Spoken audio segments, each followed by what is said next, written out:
আউযুবিল্লাহি মিনাশ শাইতানির রাজিম বিসমিল্লাহির রহমানির রহিম রাব্বি জিদনি ইলমা রাব্বি জিদনি ইলমা রাব্বি জিদনি ইলমা। আমরা সাইবার সুরক্ষা আইন 2026 পড়ছিলাম, তাই না? সাইবার সুরক্ষা আইন 2026 অনেক অনেক দূর চলে গেছি মোটামুটি। তো আজকে দেখি শেষ করে দেওয়া যায় কি না। গুরুত্বপূর্ণ আইন এবং সহজ আইন। অনেকে মনে করেন অনেক কঠিন, শুধু ভাষাগুলো একটু কঠিন, কিন্তু আইনটা কিন্তু গুরুত্বপূর্ণ, অনেক প্রশ্ন আসে। হ্যাঁ, তো দেখবো আমরা কি কি পড়েছিলাম, একটু এক নজর দেখে নিয়ে তারপরে আমরা ক্লাসে যাব। দুই ধারায় যে সংজ্ঞাগুলো, আইনের নাম তো বলেই দিলাম। দুই ধারায় যে সংজ্ঞাগুলো পড়েছিলাম, দুইয়ের ক্ষয়ে পড়েছিলাম উপাত্ত ভাণ্ডার, উমতে নিয়েছিলাম কম্পিউটার সিস্টেম, বর্গীয় জয় ক্রিটিক্যাল ইনফরমেশন ইনফ্রাস্ট্রাকচার অর্থাৎ গুরুত্বপূর্ণ তথ্য পরিকাঠামোটা কী জিনিস, ঝয়ে পড়েছিলাম। এগুলো একটু 2-1 ঝ এভাবে লিখবেন। হ্যাঁ, 2-1 খ প্রথম ক্লাসে বলে দেওয়া হয়নি, একটু কারেকশন নেন। 2-1 লিখতে হবে কিন্তু। হ্যাঁ, 2-2টা উপধারা তো 1 লিখতে হবে। তাহলে 2 বর্গীয় জয় পড়েছিলাম গুরুত্বপূর্ণ তথ্য পরিকাঠামো। 2 ঝ গ্লোবাল থ্রেট ইন্টেলিজেন্স। এরপরে 2 ট নিয়েছিলাম জাতীয় সাইবার নিরাপত্তা অপারেশন সেন্টার।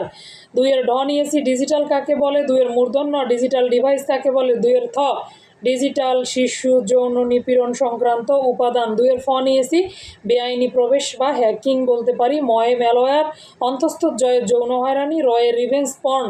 এরপরে তালবস্যয় হচ্ছে সাইবার স্পেস, এটা একটু দেখবেন। আর হচ্ছে সাইবার সুরক্ষাটাও একটু দেখবেন। ল 2-1 ল আর 2-1 তালবস্য সাইবার স্পেস, আর 2 ডয়বিন্দুরা হলো সেক্সটর্শন। দন্তস্বটা একটু দেখলে দেখতে পারেন সাইবার সিকিউরিটি অপারেশন সেন্টার। হ্যাঁ, এই ছিল সংজ্ঞাগুলো। এরপরে আমরা সরাসরি 8 ধারাটা নিয়েছিলাম। 8 ধারায় বলা হয়েছে গুরুত্বপূর্ণ তথ্যপাত্রগুলো ব্লক বা অপসারণ করার ক্ষমতা। রিভিশন যেহেতু ডিটেলসে যাব না। 9 ধারা পড়েছিলাম কম্পিউটার এমার্জেন্সি রেসপন্স টিম, তাই না? এই 9 ধারার ভেতরে কম্পিউটার এমার্জেন্সি রেসপন্স টিমের পাশাপাশি কম্পিউটার ইনসিডেন্ট রেসপন্স টিমও একটা আছে। 2 টিমের দায়িত্বগুলো একটু 4-5টা দায়িত্ব পড়ে নেবেন। 9-10 হচ্ছে ডিজিটাল ফরেন্সিক ল্যাব। 11তে ল্যাবের মান নিয়ন্ত্রণ। 12তে ডিজিটাল যে নিরাপত্তা কাউন্সিল থাকবে, কাউন্সিলের সদস্যগণ কারা হবেন। 13তে ক্ষমতা, 14তে সভা। এগুলো লাগে না। এরপরে 15 ধারাটা হচ্ছে গুরুত্বপূর্ণ তথ্য পরিকাঠামো ঘোষণা। এই যে 15 ধারায় যে গুরুত্বপূর্ণ তথ্য পরিকাঠামো, এটা মূলত সরকার গেজেট প্রজ্ঞাপন দ্বারা যে কম্পিউটার সিস্টেমটাকে গুরুত্বপূর্ণ বলে ঘোষণা করেন, গুরুত্বপূর্ণ তথ্য পরিকাঠামো বলে ঘোষণা। 15-16তে বলেছে মাঝে মাঝে এগুলো গিয়ে আবার কী করতে হবে, পরিদর্শন পরিবীক্ষণ করতে হবে। 17 থেকে মূলত অপরাধগুলো শুরু হয়েছে। 17 ধারা হলো গুরুত্বপূর্ণ তথ্য পরিকাঠামোতে বেআইনি প্রবেশ এবং হ্যাকিং করার দণ্ড। 18তে computer system, computer network, digital device এগুলোতে বেআইনি প্রবেশের দণ্ড 18। 19-এ হলো এগুলোর ক্ষতি সাধন। তাহলে বেআইনি প্রবেশ এবং হ্যাকিং করার দণ্ড 18তে পাবেন, আর ক্ষতি সাধন তথ্য চুরি টুরি হলে 18, ক্ষতি সাধন হলে দণ্ড যাবে 19-এ। 20-এ অনলাইনে জুয়া খেলার দণ্ড, 21-এ জালিয়াতি, 22-এ প্রতারণা, 23-এ সাইবার ক্রাইম বা সাইবার সন্ত্রাসী কার্য কোনগুলো এবং সেগুলোর দণ্ডের ব্যবস্থা। 24-এ আইনানুগ কর্তৃত্ব বহির্ভূত ট্রানজ্যাকশন। 25-এ ব্ল্যাকমেইল করা। এই যে আমরা যতগুলো যৌন হয়রানি থেকে শুরু করে যতগুলো সংজ্ঞা পড়লাম, শেষের দিকে এগুলোর মোটামুটি দণ্ডের ব্যবস্থা হলো 25 ধারা। এই পর্যন্ত ছিল আমাদের গত ক্লাস, তাই না? আজকের ক্লাসে 26 ধারা থেকে শুরু হবে। মোটামুটি অনেকগুলো ধারা, দেখেন 51 ধারা পর্যন্ত, তো তার মধ্যে কিছু ধারা বাদ দেওয়া যাবে। আচ্ছা দেখি, তো বেশি বাদ দেওয়ার সুযোগ নেই। হ্যাঁ, 26 ধারা থেকে আমাদের ক্লাস। সর্বপ্রথম দেখব আমরা 26 ধারাটাতে কি বলেছে। আপনারা পেনাল কোডের 153 ধারা পড়েছিলেন। 153 ক বিভিন্ন শ্রেণী সমূহের মধ্যে শত্রুতা বর্ধন করা, এরকম আমরা একটা ধারা পড়েছিলাম। ওই ধারার সঙ্গে 26 ধারার মিল আছে। যদি কোনো জাতিগত বিদ্বেষ, হিংসা, কোনো জাতিগত বিদ্বেষ অনলাইনে বা কোনো ডিজিটাল প্ল্যাটফর্মগুলো ব্যবহার করে, সেটা হতে পারে যে কোনো ফেসবুক অথবা অন্যান্য যে মাধ্যমগুলো আছে, অর্থাৎ ডিজিটাল উপায়ে যদি কোনো ব্যক্তি কী করে, যদি কোনো ব্যক্তি এমন কোনো কিছু লিখে অথবা এমন কোনো পোস্ট দেয় না, ফেসবুকে অনেক সময় কিছু উল্টোপাল্টা পোস্ট দেয়, যেটা কি করতে পারে জাতিগত বিদ্বেষ, হিংসা, ধর্মীয় মানুষের ধর্মের প্রতি আঘাত হানে, এই ধরনের বিদ্বেষমূলক তথ্য যদি প্রকাশ করে, নিজের আইডিতে ঢুকে হোক অন্যের আইডিতে ঢুকে হোক, তাহলে কি কি অপরাধগুলো এখানে? এই যে সাইবার স্পেস, আমি বলেছিলাম অনলাইনের জগৎটা একটা আলাদা পৃথিবী, নেটওয়ার্কের মধ্যে যে কাজগুলো হয়, নেটের দুনিয়া। তো এখানে এই সাইবার স্পেসে ঢুকে যদি ধর্মীয়, জাতিগত বিষয়ে কোনো সহিংসতা, ঘৃণা, বিদ্বেষমূলক তথ্যগুলো কোনো ব্যক্তি নিজের আইডিতেও হতে পারে, অন্যের আইডিতেও হতে পারে, এগুলো যদি প্রকাশ করে, প্রচার করে, অথবা ছদ্মবেশেও কী করতে পারে, এগুলো করতে পারে, তাহলে সংশ্লিষ্ট ব্যক্তি অপরাধ করেছেন বলে গণ্য হবেন। 26-2 দণ্ড, 2 বছর 10 লাখ টাকা পর্যন্ত দণ্ড। তো দণ্ডগুলো ওইভাবে লাগে না। 26 তাহলে কি হলো? দণ্ড কেবলমাত্র পুস্তক সহ পরীক্ষায় আসলে আমরা দণ্ডগুলো লিখবো, হ্যাঁ, এছাড়া দণ্ড ওইভাবে লেখার দরকার নেই, 26 ধারা দিয়ে উত্তর করলেই হবে ইনশাল্লাহ। তাহলে 26 একটু ছোট্ট করে মনে রাখবো, জাতিগত বিদ্বেষ, ঘৃণা, ধর্মীয় অনুভূতিতে আঘাত আনে এমন কোনো কী করা, এমন কোনো কিছু অবৈধভাবে নিজের আইডি দিয়েও হতে পারে, অন্যের আইডিতে অবৈধভাবে প্রবেশ করে পরিচয় ছদ্মবেশ ধারণ করে এই ধরনের তথ্যগুলো প্রচার প্রকাশের জন্য দণ্ড, যার ফলে অপরাধ সংগঠনের জন্য উত্তেজনা প্রদান করা হয়। 27 আসেন দেখি, 27 অপরাধে সহায়তার দণ্ড। তাহলে 27 দিয়ে সহায়তা অনেকটা সহজ। তাহলে 26 জাতিগত বিদ্বেষ, 27 অপরাধে সহায়তা। ক্লাসে মনোযোগ দেন, সবাই ক্লাসেই পড়া মুখস্থ করে ফেলবো ইনশাল্লাহ। 26 জাতিগত বিদ্বেষ, ধর্মীয় হিংসাত্মক পোস্টগুলো দেয়া, এগুলো করা 26 অপরাধ। 26 1, 26 2 দণ্ড। 27 অপরাধে সহায়তা এবং তার দণ্ড। এখন দেখেন, সাধারণত যে অপরাধগুলোতে সহায়তা করা হয় সংশ্লিষ্ট ব্যক্তি সেই অপরাধেই দণ্ডিত হয়, তাই না? এটাই হলো সহায়তার দণ্ড দেওয়ার নিয়ম। কোনো ব্যক্তি কি করলেন? সাইবার স্পেসে জাতিগত বিদ্বেষ ছড়িয়ে দিলেন, অপর আরেকজন ব্যক্তি তাকে সাহায্য সহযোগিতা করলেন, সহায়তা করলেন। তাহলে যেহেতু 26 ধারার অপরাধে সহায়তা করেছে, যিনি সহায়তাকারী তিনিও 26 ধারায় যে দণ্ডের ব্যবস্থা রয়েছে এই দণ্ডেই দণ্ডিত হবেন। হ্যাঁ, তবে 27 ধারা ব্যবহার করতে হবে। 27 ধারা ব্যবহার করলে বোঝা যাবে কি, যে তিনি মূল অপরাধী নন, তিনি অপরাধের সহায়তাকারী। একটু আসেন, একটু গুরুত্বপূর্ণ একটা বিষয় এখানে আছে, সেটা হলো, আচ্ছা, যে অপরাধের জন্য সহায়তা, যে অপরাধ সংগঠনের জন্য সহায়তা করা হলো, সেই অপরাধ যদি কোনো ব্যক্তি সংগঠন করেন, সংগঠনকারী ব্যক্তি যেমন দণ্ডে দণ্ডিত হবেন, মূল অপরাধের জন্য সহায়তাকারী ব্যক্তিও একই দণ্ডে দণ্ডিত হবেন। বুঝতে পারলাম? তাহলে দণ্ডের পরিমাণ কিন্তু সমান হবে। আর এই বিধানটা কত? 27 ধারা। কিন্তু দণ্ডটা পাবে কত ধারায়? যে ধারার অপরাধের সহায়তা করবে সেই ধারায় দণ্ড পাবে।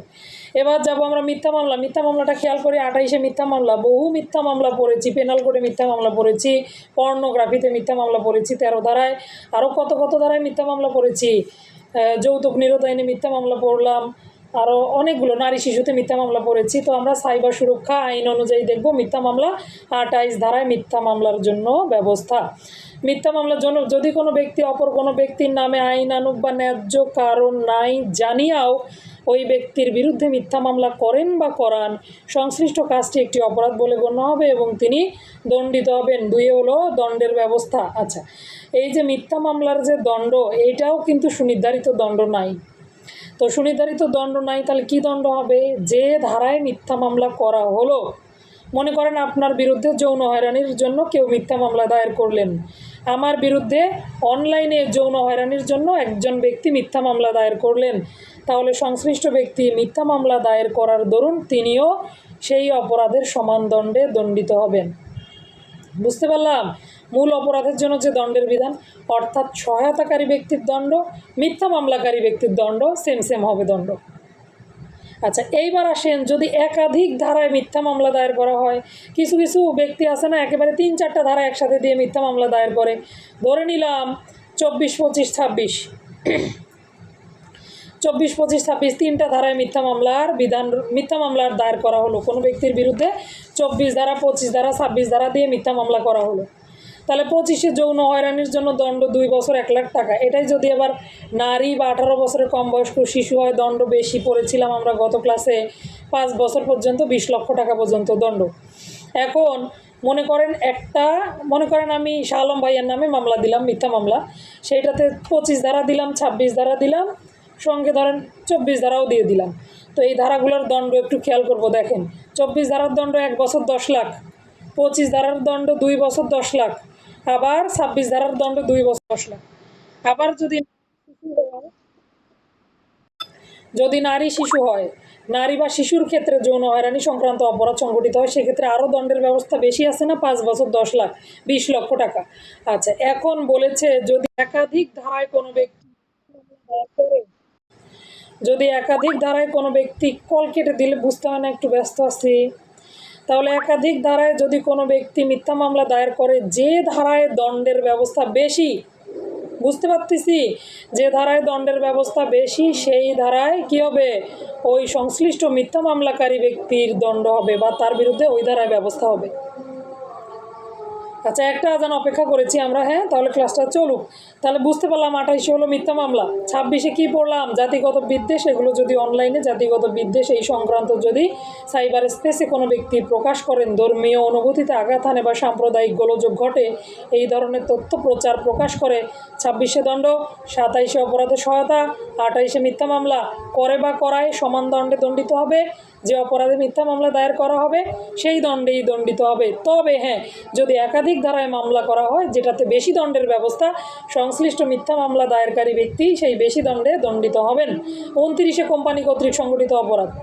আচ্ছা, কোম্পানির মধ্যে কে কে পড়ে দেখেন, প্রধান নির্বাহী, ম্যানেজার, পরিচালক বা অন্য যে কোনো দায়িত্বপ্রাপ্ত ব্যক্তি কিন্তু কোম্পানি বলে গণ্য হবেন। সাধারণত কোনো কোম্পানি যদি অপরাধ সংগঠন করে, এই ব্যক্তি প্রত্যেককেই দণ্ডিত করা যাবে বা তাদের বিরুদ্ধে দণ্ডের ব্যবস্থা রয়েছে। এবার আসেন, এই আইনে আরও বলেছে যে যদি ওই ম্যানেজার, মালিক, তারা তো দণ্ডিত হবেই, পাশাপাশি কোম্পানির নামেও আলাদা করে কি করা যাবে, মামলা দায়ের করা যাবে।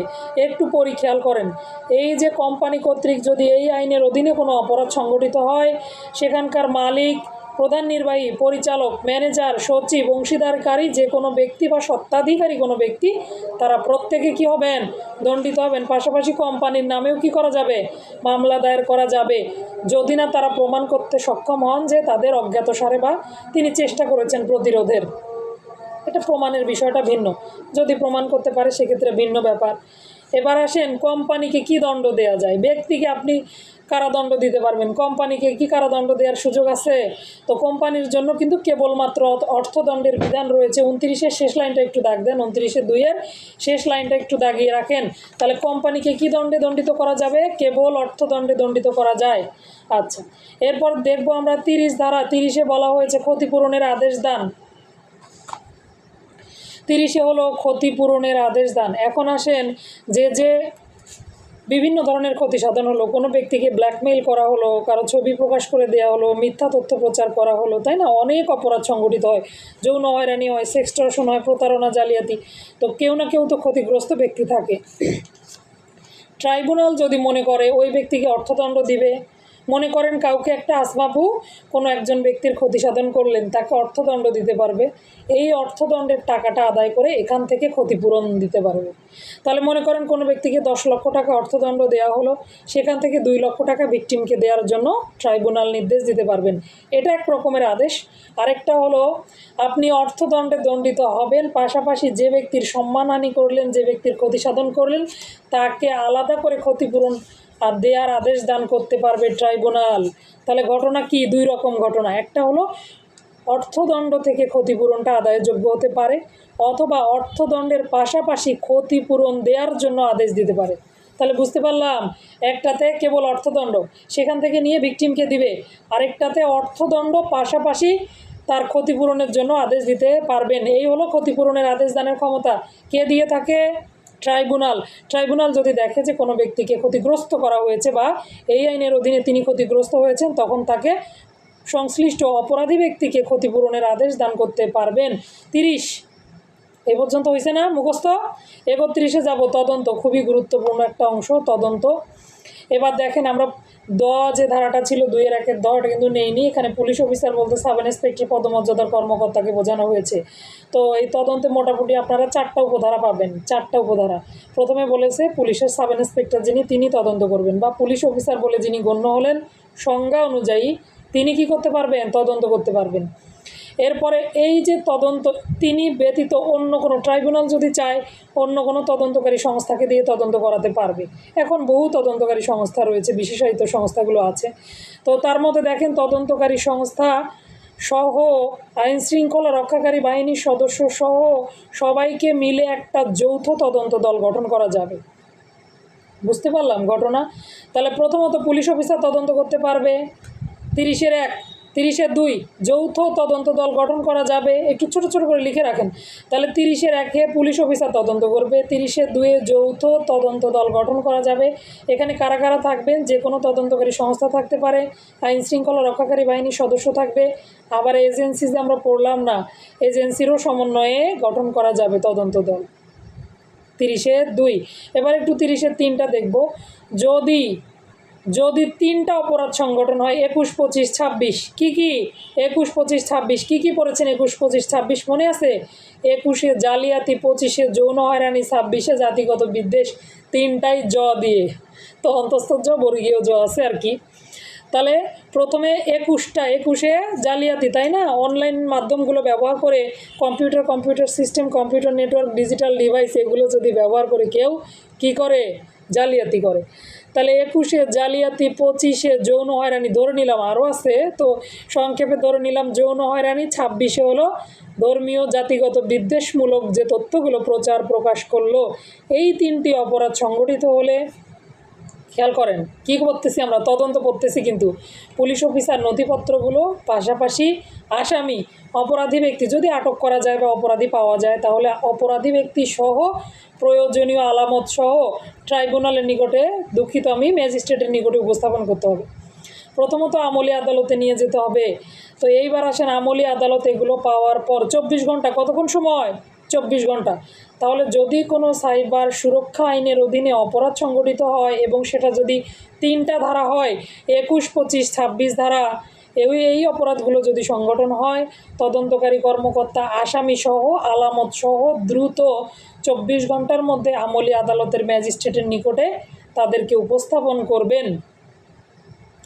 এটা হলো মূল কার্যক্রম, তাই না? এরপর আসেন ট্রাইব্যুনাল বা আদালত বা আমলি আদালত আবার কি করবে? আমলি আদালত 24 ঘন্টার মধ্যে এগুলো যাচাই বাছাই সাপেক্ষে, যদি আবার অ্যাডভোকেট সেখানে আবার ভেটো দেয়, সেই বক্তব্যগুলো শুনে যাচাই বাছাই সাপেক্ষে পূর্ণাঙ্গ তদন্তের নির্দেশ প্রদান করবেন। তাহলে এতক্ষণ পর্যন্ত কি ছিল? প্রাথমিক তদন্ত ছিল। এখন আসেন তদন্তের নির্দেশ প্রদান করবেন। তাহলে তদন্তের নির্দেশ কে প্রদান করবেন? আমলি আদালত। কত ঘন্টার মধ্যে? 24 ঘন্টার মধ্যে। তার আগে কি করতে হবে? তদন্তকারী কর্মকর্তা অপরাধী ব্যক্তি এবং সাক্ষ্য প্রমাণ সহ আলামত সহ আমলি আদালতের নিকটে নিয়ে যাবেন। কতক্ষণের মধ্যে? 24 ঘন্টার মধ্যে। আমলি আদালত সময় পাবে কতক্ষণ? 24 ঘন্টা। যাচাই বাছাই সাপেক্ষে পূর্ণাঙ্গ তদন্তের জন্য বা তদন্তের অভিযোগের বিষয়টি তদন্তের জন্য নির্দেশ প্রদান করবেন। এই হলো তদন্তের নিয়ম। এইবার আসেন আমরা দেখব সময়সীমা। তাহলে 31-এ তদন্ত, 32-এ তদন্তের সময়সীমা। শুধু যে বিচারের সময়সীমা পাবেন, বিচার নিষ্পত্তি, মামলা নিষ্পত্তি, এটা শুধু কার্যদিবস, বাদ বাকি সবগুলো কিন্তু দিন। এগুলো মনে রাখতে হবে। তাহলে আমরা বিচার নিষ্পত্তি বা মামলা নিষ্পত্তি পাবো পরে, এখানে দেখব আমরা কার্যদিবস, বাকি সবগুলো কিন্তু দিন। তাহলে তদন্ত কি হবে? দিনে সম্পন্ন হবে। কতদিন সময় পাবেন? তদন্তের আদেশ প্রাপ্তির তারিখ থেকে। তাহলে তদন্তের জন্য আদেশ পেলেন, এই যে দেখেন আমলি আদালত আদেশ দিল তদন্তের, যেদিন আদেশ দিল সেই দায়িত্ব প্রাপ্তির তারিখ থেকে 90 দিনের মধ্যে তদন্ত সমাপ্ত করতে হবে। এর মধ্যে যদি তদন্ত সমাপ্ত না হয়, আরও 15 দিন সময় পাওয়া যাবে নিয়ন্ত্রণকারী কর্মকর্তার অনুমোদন সাপেক্ষে। তাহলে নিয়ন্ত্রণকারী কর্মকর্তা কে? পুলিশ অফিসারের নিয়ন্ত্রণকারী কর্মকর্তা সাধারণত পুলিশ সুপার স্যারকে বোঝানো হয়েছে। তো পুলিশ সুপার স্যারের অনুমোদন ক্রমে 15 দিন আরও সময় পাওয়া যাবে। এর মধ্যে তদন্ত সমাপ্ত না হলে ট্রাইব্যুনাল একটা রিপোর্ট দিতে হবে। ট্রাইব্যুনাল কি করবে? এই রিপোর্টের উপরে ভিত্তি করে আরও 30 দিন পর্যন্ত সময় বৃদ্ধি করতে পারবে। তাহলে 90, 15, 30 একটু লিখে রাখি, হ্যাঁ, 90, 15, 30 দিন, এত দিনের মধ্যে তদন্ত সমাপ্ত করতে হবে। তাহলে 31-এ তদন্ত কি কি পড়েছেন মনে আছে? 26-এ জাতিগত বিদ্বেষ, 27-এ অপরাধের সহায়তা, 28-এ মিথ্যা মামলা, 29-এ কোম্পানি কর্তৃক সংগঠিত অপরাধ, 30-এ তদন্ত, 31-এ সময়সীমা। দুঃখিত, 30-এ ক্ষতিপূরণ, 31-এ তদন্ত, 32-এ তদন্তের সময়সীমা। এইভাবে সূচিগুলো মুখস্থ করে ফেলবেন, তাহলে দ্রুত রিভিশন দেওয়া যাবে। আচ্ছা, তাহলে বুঝলাম আমরা তদন্তের সময় প্রথমে তদন্তের আদেশ প্রাপ্তির তারিখ থেকে 90 দিন, তারপরে 15 দিন নিয়ন্ত্রণকারী কর্মকর্তার অনুমোদন সাপেক্ষে, তারপরে ট্রাইব্যুনালের অনুমোদন সাপেক্ষে আরও 30 দিন পর্যন্ত সময় পাওয়া যাবে। এর মধ্যে যদি তদন্ত শেষ করা সম্ভব না হয় এবং কোনো আলামত ফরেন্সিকে পাঠানো হয়, এই জন্য যুক্তিসঙ্গত সময় লাগলে এটা আবার ট্রাইব্যুনাল বিচার বিবেচনা করবে। এটা বলেছে 32(2)-এ। হ্যাঁ, এবার যাবো আমরা 33 তদন্তকারী অফিসারের ক্ষমতা। এটা আরও বেশি গুরুত্বপূর্ণ। তদন্তকারী অফিসার কি কি ক্ষমতা পাবেন? তদন্তকারী অফিসারকে ব্যাপক ক্ষমতা দেওয়া হয়েছে। দেখবো এটাতেও 2টা উপধারা রয়েছে, তার মধ্যে প্রথমটা বেশি গুরুত্বপূর্ণ। দেখেন, প্রথমে বলেছে যে এই আইনের অধীনে কোনো অপরাধ সংগঠন হলে অপরাধের তদন্তকারী কর্মকর্তা যিনি থাকলেন তিনি যে কোনো computer system, computer network, compact disc, removable disc এগুলো কী করতে পারবে? সবগুলো নিজের অধিকারে নিয়ে নিতে পারবে। তাহলে প্রথমত এগুলো নিজের অধিকারে নিতে পারবেন। এরপরে তথ্য উপাত্তগুলো যে ব্যক্তি বা সংস্থার নিকটে রয়েছে এনাদের কাছ থেকে এগুলো নেওয়ার জন্য যে কোনো উদ্যোগ গ্রহণ করতে পারবেন।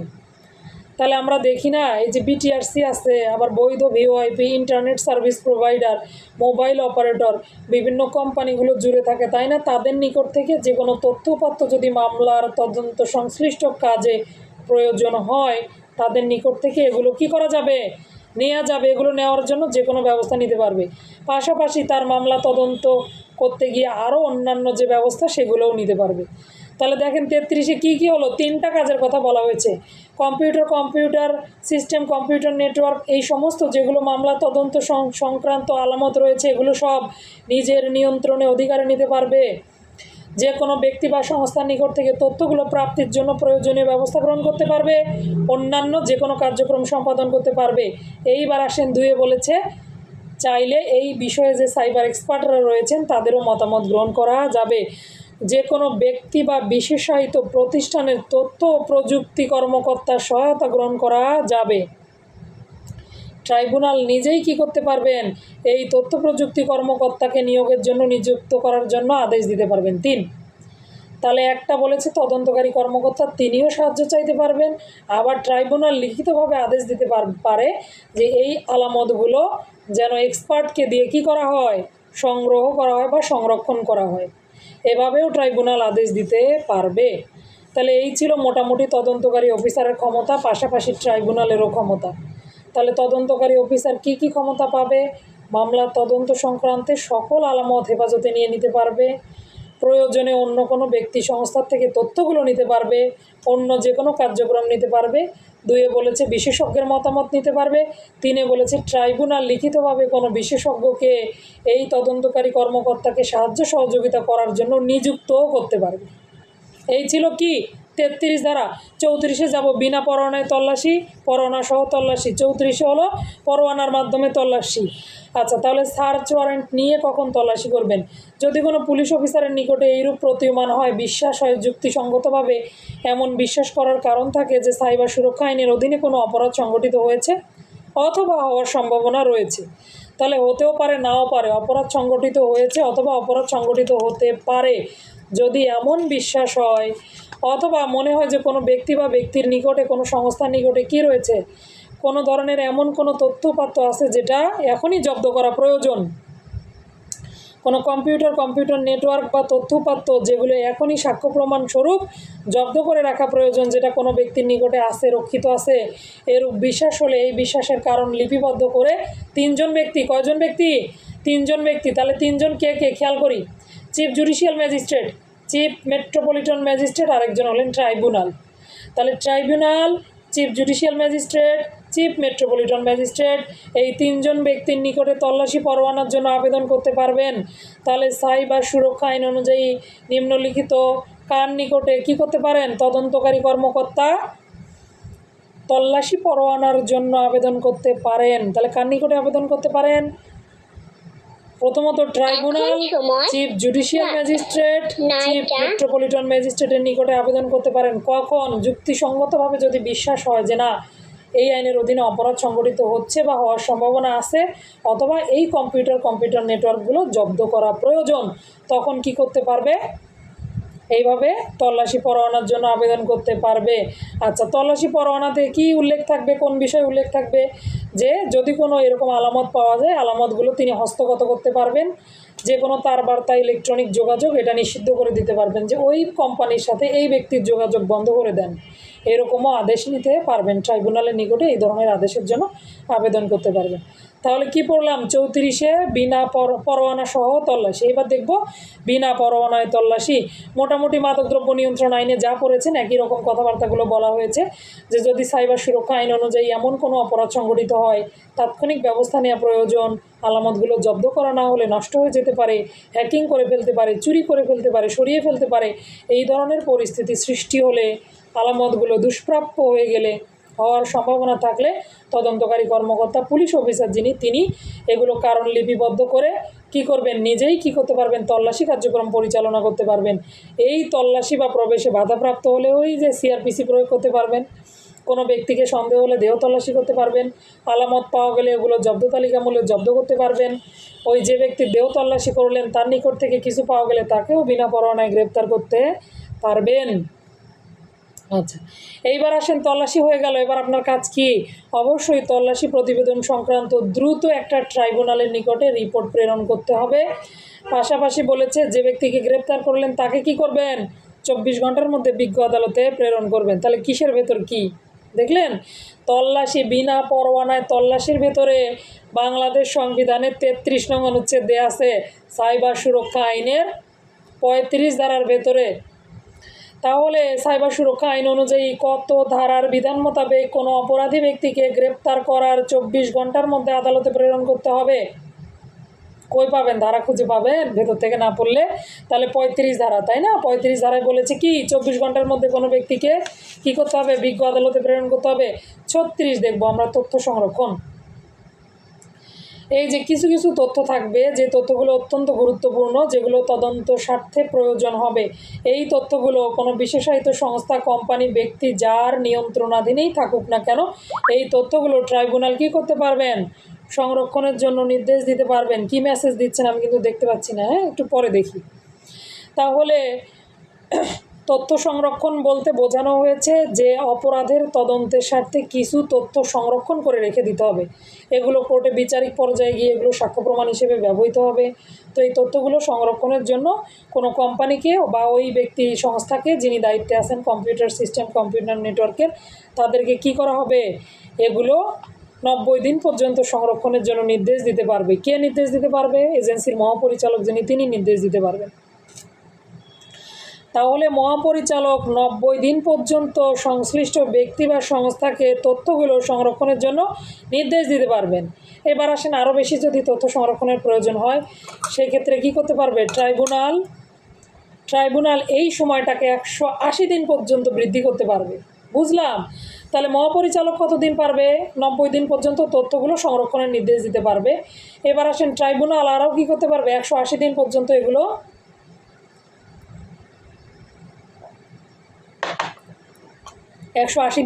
এগুলো বৃদ্ধি করতে পারবে। মানে সংরক্ষণের মেয়াদটা যেন কি হয়, আরও 90 দিন বৃদ্ধি পায়, এভাবে ট্রাইব্যুনাল আদেশ দিতে পারবে। আচ্ছা, এই ছিল তথ্য সংরক্ষণ। 36 ধারা। 37 দেখবো আমরা, কম্পিউটারের সাধারণ ব্যবহার ব্যাহত না হওয়া। এখন আসেন, তদন্তকারী কর্মকর্তা তদন্তে গেলেন, যাওয়ার পরে কোনো একটা কম্পিউটারের ভেতরে এমন কোনো অপরাধ সংশ্লিষ্ট আলামত পেলেন যেটা কি করা দরকার, জব্দ করা দরকার, বা যেটাতে প্রবেশ করে যেটা দেখা দরকার। তো এরকম যদি হয়, তাই বলে কি কম্পিউটারটা ধ্বংস করা উচিত? ধ্বংস করা উচিত না। এখানে বলেছে কম্পিউটারের সাধারণ ব্যবহার ব্যাহত না করা। একেবারেই অপরিহার্য না হলে, কেন একেবারেই অপরিহার্য বলতেছি, পরে আবার কারণ আছে, তো সেক্ষেত্রে আবার ধ্বংসও করা যেতে পারে। তো প্রথমে বলেছে, দেখেন, তদন্তকারী কর্মকর্তা তদন্ত কার্যক্রম পরিচালনা করতে গিয়ে, আমি তদন্ত করতে গেলাম, গিয়ে দেখলাম কম্পিউটার কি করা যাবে, এই কম্পিউটারটা আমার দেখা প্রয়োজন, বা এই নেটওয়ার্কে কি কোনো অংশ কি করা হচ্ছে না হচ্ছে, এটা আমার দেখা প্রয়োজন। যদি আমি এমনিতেই দেখতে পারি তাহলে আমার এই কম্পিউটার ধ্বংস সাধনের কোনো প্রয়োজন নাই, বা কম্পিউটারের সাধারণ ব্যবহার যাতে নষ্ট না হয় এদিকে খেয়াল রাখতে হবে। বৈধ অংশের ব্যবহার, যে অংশটা বৈধ কাজে ব্যবহৃত হচ্ছিল সেটা যেন নষ্ট করা না হয়, অর্থাৎ কম্পিউটারের সাধারণ ব্যবহার ব্যাহত করা যাবে না তদন্তে গিয়ে। এবার আসেন, যদি আপনি ওই কম্পিউটারে কোথাও প্রবেশ করতে পাচ্ছেন না, যদি আপনি জোরপূর্বক প্রবেশ না করেন, তাহলে কম্পিউটার কি হতে পারে, এই তথ্যগুলো চুরি হয়ে যেতে পারে, আলামত, সম্পত্তি, তথ্য উপাত্ত নষ্ট, ধ্বংস, পরিবর্তন, দুষ্প্রাপ্য হওয়ার সম্ভাবনা থাকে। সেক্ষেত্রে আবার আপনি কি করতে পারবেন, এই computer system, computer network, compact disc, audio disc, video disc, এগুলো কি করা যাবে, সব জব্দ করে ফেলা যাবে। তাহলে প্রথমত বলেছে তদন্ত স্বার্থে গিয়ে কম্পিউটারের সাধারণ ব্যবহার ব্যাহত করার দরকার নাই। তবে হ্যাঁ, যদি আপনি ওই কম্পিউটারে প্রবেশ করতে না পারেন যেখানে অপরাধ সংশ্লিষ্ট আলামত রয়েছে বলে আপনার দৃঢ় বিশ্বাস অথবা জানেন, তাহলে ওইখানে প্রবেশ করা যাচ্ছে না, আবার আলামত নষ্ট হওয়ার সম্ভাবনা থাকলো, তখন কি করা যাবে? তখন এটা জব্দ করে নিয়ে আসা যাবে। আচ্ছা, এরপরে 38 দেখবো আমরা তদন্তে সহায়তা। কে তদন্ত করে? দেখলাম আমরা পুলিশ অফিসার তদন্ত করতে পারবে, যৌথ তদন্ত দল গঠন করে তদন্ত করতে পারবে। তো তারা তদন্তে যে যে সাপোর্টগুলো প্রয়োজন, বিভিন্ন ব্যক্তি সংস্থা বা তথ্য প্রদানকারী যারা রয়েছেন তারা আবার তদন্তকারী সংস্থাকে সাহায্য সহযোগিতা করবেন। এই যে একটু আমরা পড়বো যে পরের ধারাটা হলো 39, তদন্তে প্রাপ্ত তথ্যের গোপনীয়তা। মনে করেন একজন লোক বিটিআরসিতে চাকরি করে, একজন লোক কী করে, কোনো একটা কম্পিউটার নেটওয়ার্কে কাজ করে, গ্রামীণফোন কাস্টমার কেয়ারে চাকরি করে, সে তো সকল ডাটাগুলো দেখতে পায়, কে কার সাথে কী ধরনের আলাপ আলোচনা হচ্ছে, অনেক গুরুত্বপূর্ণ ইনফরমেশনগুলো দেখতে পায়। ব্যাংকে যারা জব করে আমাদের অ্যাপসের মাধ্যমে সকল লেনদেন তারা ওখানে বসে সব কিছু মনিটর করতে পারে। তো তাদের দায়িত্ব কি? তথ্যগুলো সব গোপন রাখা, তাই না? এটা সিকিউরিটি দেয়া তাদের দায়িত্ব। তো এই যে প্রাপ্ত যে তথ্যগুলো তারা চাকরির সুবাদেই হোক যেভাবেই হোক অথবা তদন্তকারী কর্মকর্তা যে তথ্যগুলো পেলেন এগুলো কি করতে হবে? গোপন রাখতে হবে, প্রথম কথা। এখন আসেন, আমি মামলা তদন্তকারী কর্মকর্তা, কোনো একটা মামলা তদন্ত করতে গিয়ে আমার কোনো একজন ব্যক্তির তথ্যগুলো প্রয়োজন, এখন আমি তথ্য চাইলাম, এই তথ্য আমাকে দিল না, এই ক্ষেত্রে কি গোপনীয়তা রক্ষা করার প্রয়োজন আছে? বলেন। এই ক্ষেত্রে আপনার তথ্য গোপন করার কোনো প্রয়োজন নেই। তো এখানে প্রথমে বলেছে যদি তদন্তের স্বার্থে কোনো ব্যক্তি সত্তা অথবা কোনো ব্যক্তির নিকট থেকে তদন্তকারী কর্মকর্তা কি করে? তথ্য চায়, আর যদি তিনি তথ্যগুলো দিয়ে দেন ওই ব্যক্তির বিরুদ্ধে কি করা যাবে না? মামলা দায়ের করা যাবে না। মনে করেন সালমাপুর একটা অ্যাকাউন্ট ছিল, সেই অ্যাকাউন্টের তথ্যগুলো আমি কি করলাম? মামলা তদন্তের স্বার্থে গিয়ে কমিউনিটি ব্যাংকের ব্রাঞ্চ ম্যানেজারকে জিজ্ঞাসা করলাম, তিনি আমাকে তথ্যগুলো দিয়ে দিলেন। তো সালমাপু কী করতে পারবে না? ওই ব্যক্তির বিরুদ্ধে মামলা দায়ের করতে পারবে না। তাহলে তদন্তে প্রাপ্ত তথ্যগুলো গোপন রাখবে, এটা ঠিক আছে, পরে আমরা পড়তেছি এগুলো। তবে হ্যাঁ, যদি তদন্ত সংশ্লিষ্ট কাজে কোনো কর্মকর্তা কর্মচারী তারা তথ্যগুলো দিয়ে দেয়, এক মিনিট, হ্যাঁ, যেখানে ছিলাম, তাহলে তদন্তে প্রাপ্ত তথ্যগুলো গোপন রাখতে হবে। দুই উপধারাটা দেখেন, 39-2 বলেছে তদন্তের স্বার্থে মানে তদন্তের সাথে জড়িত সকল ব্যক্তি সংস্থা সত্তা এই তথ্যগুলো গোপন রাখবে, প্রথম কথা। আবার যদি তদন্তকারী কর্মকর্তা চায় তখন আবার তদন্তের এই তথ্যগুলো দিবে, তাদের বিরুদ্ধে মামলা দায়ের করা যাবে না। আর 1 এবং 2 উপধারার বিধান যদি কোনো ব্যক্তি লঙ্ঘন করে 3 দণ্ডের ব্যবস্থা আছে। আর 4 বলেছে ষান্মাসিক ভিত্তিতে একটা করে রিপোর্ট দিতে হবে। কাকে? জাতীয় সাইবার সুরক্ষা যে কাউন্সিল থাকবে, এই কাউন্সিলে ষান্মাসিক মানে কি 6 মাস পর পর কী করতে হবে? একটা করে রিপোর্ট দিতে হবে সাইবার সুরক্ষা কাউন্সিলে, তাদেরকে একটা করে রিপোর্ট দিতে হবে। এই যে ব্যক্তি সংস্থা যারা আছেন তারা এই রিপোর্টগুলো প্রদান করবেন। 40 যাব আমরা, অপরাধ বিচারার্থে গ্রহণ। এই ধারাটা আপনারা পড়ে নেবেন, এটা একটা ইজি ধারা, পড়লেই বুঝতে পারবেন। আর তাছাড়া এত বেশি আমার কাছে গুরুত্বপূর্ণ মনে হয় না। অপরাধ বিচারার্থে গ্রহণ কে কে মামলা দায়ের করতে পারবে এই কথাগুলো এখানে বলা আছে। হ্যাঁ, কারা কারা মামলা দায়ের করতে পারবে, পুলিশ অফিসার তার দায়িত্ব কি, আবার একই পুলিশ অফিসার মামলা না নিলে ট্রাইব্যুনালে জানালে তখন কি হবে, একবার রিডিং করলেই বুঝতে পারবেন। 41-এ তাহলে 41-এ হচ্ছে আপিল এবং বিচার, 40-এ কী হলো? অপরাধ বিচারার্থে গ্রহণ, 41-এ আপিল এবং বিচার। খুশির সংবাদ হলো এখানে আপিলের কোনো সুনির্ধারিত সময়সীমা নাই, আপিলের সময়সীমা মুখস্থ করাও লাগলো না। তবে এই আপিলগুলো করা যাবে আপিল ট্রাইব্যুনালে। হ্যাঁ, আপিল ট্রাইব্যুনালে আপিল করা যাবে। সাধারণত আমরা অন্যান্য অপরাধের ক্ষেত্রে দেখি যে হাইকোর্টে আপিল করে, কিন্তু সাইবার সুরক্ষা আইন অনুযায়ী আপিল ট্রাইব্যুনালে আপিল করতে হবে। আর কেবলমাত্র ট্রাইব্যুনাল কর্তৃক মামলাগুলো বিচারযোগ্য হবে। এই মামলাগুলো সাইবার সুরক্ষা আইনের অধীনে অপরাধ হলে বিচার করবে কে? ট্রাইব্যুনাল। আপিল করা হবে কোথায়? আপিল ট্রাইব্যুনালে। এই দুইটা কথা জানলেই হবে। 42-এ ফৌজদারি কার্যবিধির প্রয়োগ এইভাবে দরকার নাই, আমরা জানি। সিআরপিসি ছাড়া অন্যান্য মাইনর অ্যাক্টগুলো তদন্ত অনুসন্ধান বিচারের কার্যের ক্ষেত্রে কী লাগে? সিআরপিসি সাহায্য লাগে। তো এই জন্য প্রত্যেকটা মাইনর অ্যাক্টে এরকম একটা ধারা ব্যবহার করা হয়। তাহলে ফৌজদারি কার্যবিধি প্রয়োগ করা যাবে। 43-এ সাক্ষ্যগত মূল্য। এই যে বিভিন্ন আলামতগুলো পেলেন এগুলো অবশ্যই কী করা যাবে? ফরেন্সিক প্রমাণ হিসেবে আদালতে গ্রহণযোগ্যতা পাবে। ডিজিটাল ফরেন্সিক ল্যাবে যে যে ইয়াগুলো প্রস্তুত হবে, এভিডেন্সগুলো প্রস্তুত হবে, সেগুলো কী করবেন, সংরক্ষণ বাধ্যতামূলক হবে এবং এগুলো আদালতে সাক্ষ্য হিসেবে ব্যবহার করা যাবে। 44-এ বলেছে বিশেষজ্ঞের মতামত নেওয়া যাবে, পাশাপাশি বিশেষজ্ঞদেরকে বিভিন্ন ধরনের প্রশিক্ষণ প্রদান করতে হবে। 45-এ মামলা নিষ্পত্তির জন্য সময়সীমা, এই ধারাটাতে শুধুমাত্র কার্য দিবসের কথা আলোচনা করা হয়েছে। দেখেন, মামলা নিষ্পত্তি করবে 90 কার্য দিবসে, প্রথমে 180 কার্য দিবস, পরে 90 কার্য দিবস। কোনো মামলা বিচারের জন্য প্রাপ্তির তারিখ হতে, এইগুলো খেয়াল করবেন, চার্জ গঠনের তারিখ হতে, বিচারের জন্য প্রাপ্তির তারিখ মানে চার্জ গঠনের তারিখ হতে, কোনো মামলা বিচারের জন্য প্রাপ্তির তারিখ হতে 180 কার্য দিবসের মধ্যে আদালত বা ট্রাইব্যুনাল যাই বলেন না কেন তারা মামলাটা নিষ্পত্তি করবে। যদি এর মধ্যে না পারেন নিষ্পত্তি করতে, আরও 90 কার্য দিবস পর্যন্ত সময়টা বৃদ্ধি করা যাবে। এরপরেও যদি বিচার সমাপ্ত না হয়, হাইকোর্টকে একটা রিপোর্ট দিবে, দিয়ে মামলার বিচার কার্যক্রম অব্যাহত রাখবেন। এই হলো 45 মামলা নিষ্পত্তির সময়সীমা। 46 ধারাটা খুবই গুরুত্বপূর্ণ এবং অনেক কঠিন। আমরা সবাই একটু খাতা নিয়ে বসবো, খাতা নেন। 46 অপরাধের আমলযোগ্যতা, জামিনযোগ্যতা, আপোষযোগ্যতা। এই যে সাইবার সুরক্ষা অধ্যাদেশে সাইবার সুরক্ষা আইনের এই ধারাটা গুরুত্বপূর্ণ এবং কঠিন। খাতা নেন, খাতা নিয়ে লেখেন 17, 18-র 1-এর গ 19 থেকে 25, তার মানে 17 থেকে 25, কিন্তু শুধু 18-র 1-এর গটা মাঝখানে একটু ঝামেলা করেছে। 24 ধারাটা বাদ দিতে হবে। কত ধারা বাদ যাবে? 24 বাদ যাবে। তাহলে 17, 18-র 1-এর গ 19 থেকে 25, 24 বাদে। এইভাবে সহজ, আমি যেভাবে বলতেছি এইভাবে সহজ। লিখছেন? 17, 18-র 1-এর গ 19 থেকে 25, লিখে রাখেন 24 বাদে। এই সবগুলো অপরাধ হবে আমলযোগ্য। কী হবে? আমলযোগ্য হবে। বাদ বাকি যে ধারাগুলো থাকলো 24 থেকে শুরু করে অন্যান্য ধারাগুলো, এগুলো সব হবে আমলের অযোগ্য। তাহলে কোনগুলো আমলযোগ্য, কোনগুলো আমলের অযোগ্য আমরা আলাদা করে ফেললাম।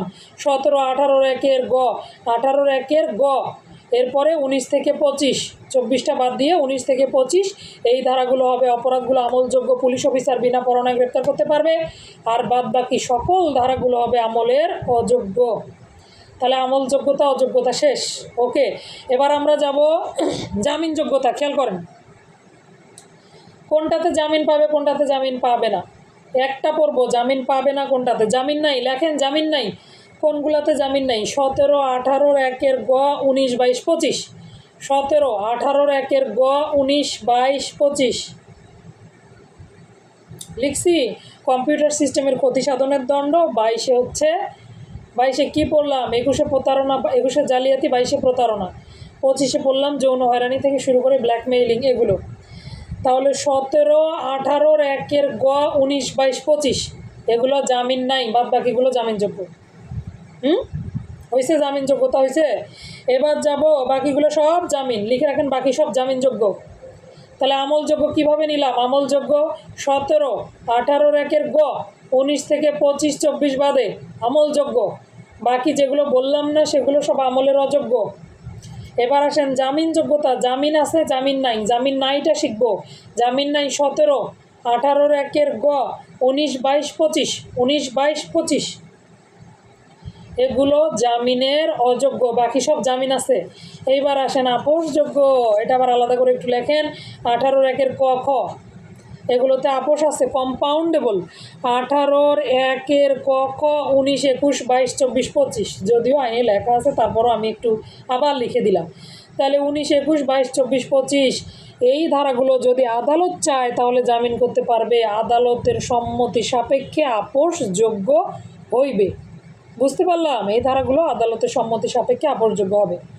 তাহলে আরেকবার একটু বলি। 17, 18-র 1-এর গ 19 থেকে 25, 24 বাদে আমলযোগ্য, বাকি সব আমলের অযোগ্য। জামিনযোগ্যতা 17, 18-র 1-এর গ 19, 22, 25 জামিন নাই, বাকি সব জামিন। আপোষযোগ্য 18-র 1-এর ক, খ আপোষ করা যাবে। 19, 21, 22, 24, 25 এগুলো আদালতের অনুমোদন সাপেক্ষে আপোষ করা যাবে। তাহলে 46-এ হচ্ছে অপরাধের আমলযোগ্যতা, আপোষযোগ্যতা। 47-এ বাজেয়াপ্তি। এইবার দেখেন 47-এর 4টা উপধারা। কয়টা উপধারা? 4টা। এই প্রথম 1 এবং 3-এ আপনি কী করতে পারবেন? সব কিছু বাজেয়াপ্ত করা যাবে। 2 এবং 4-এ বাজেয়াপ্ত করা যায় না।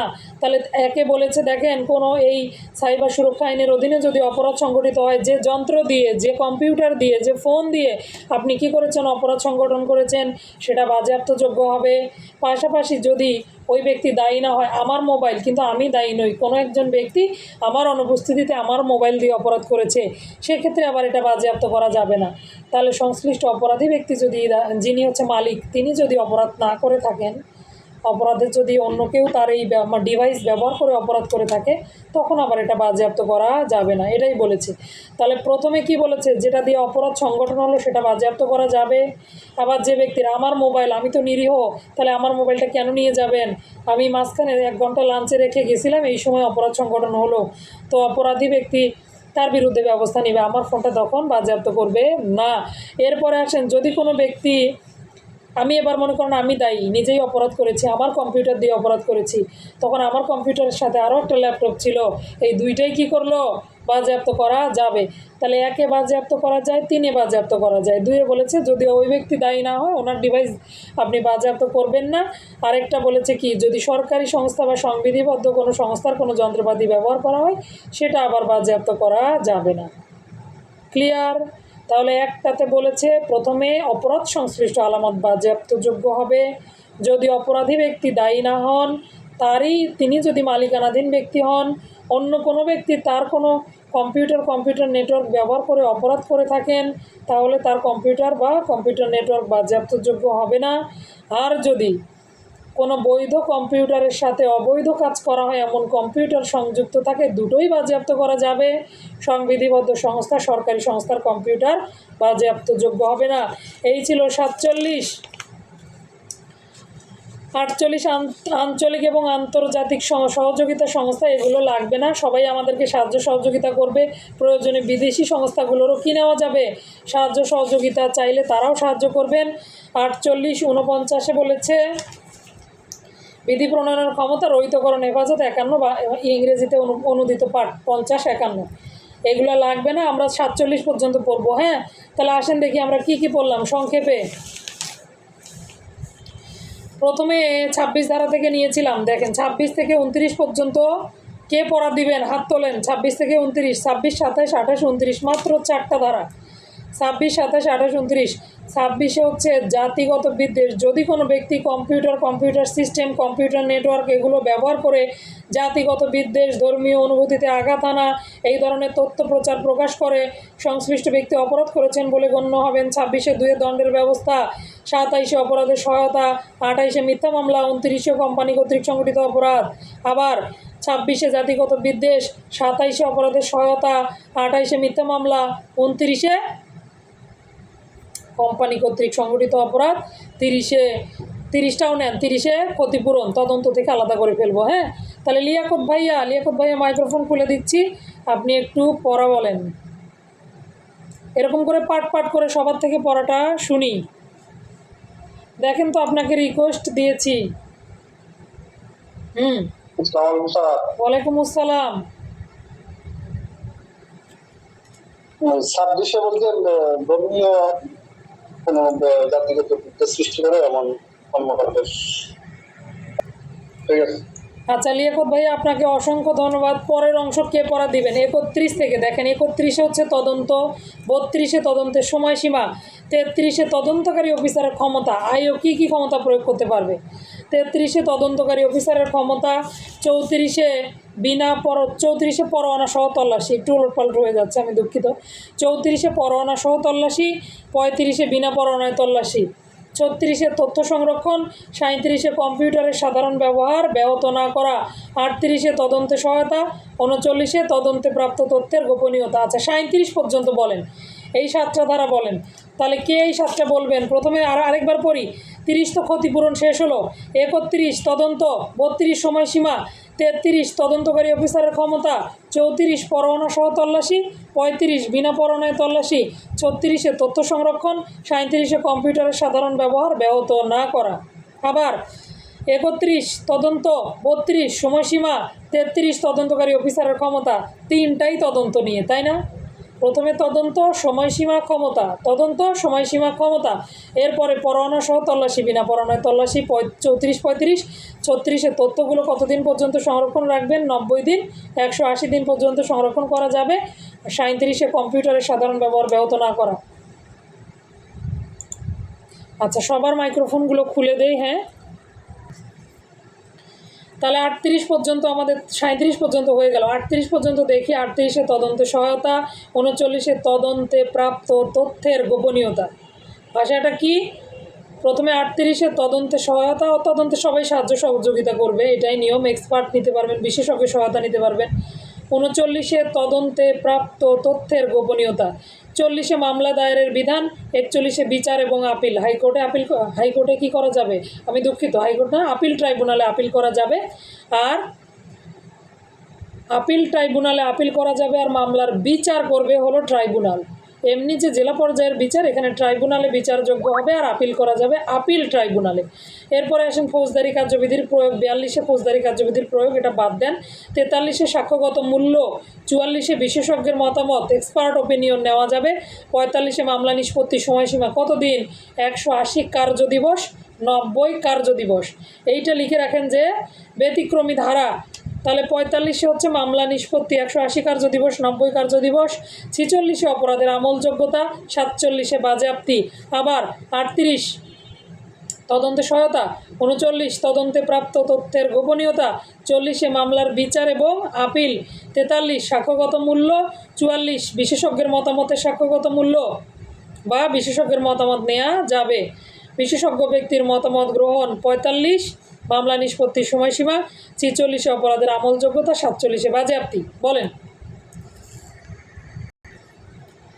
ঠিক আছে, তাহলে আমাদের ক্লাস আজকে এ পর্যন্তই থাকবে। সবাইকে অসংখ্য ধন্যবাদ। সবাই রেবেকাস রিডিং রুমের পাশে থাকুন। যারা আমার চ্যানেলটি এখনও সাবস্ক্রাইব করেননি, আমি কখনো বলি না, আজকে প্রথম বলছি, চ্যানেলটি সাবস্ক্রাইব করুন, কমেন্ট করুন, এবং যে যে আইনগুলোর উপরে ক্লাস প্রয়োজন সেগুলো আপনারা কমেন্টে লিখতে পারেন। পাশাপাশি অবশ্যই শেয়ার করতে ভুলবেন না। ধন্যবাদ সবাইকে। আসসালামু আলাইকুম।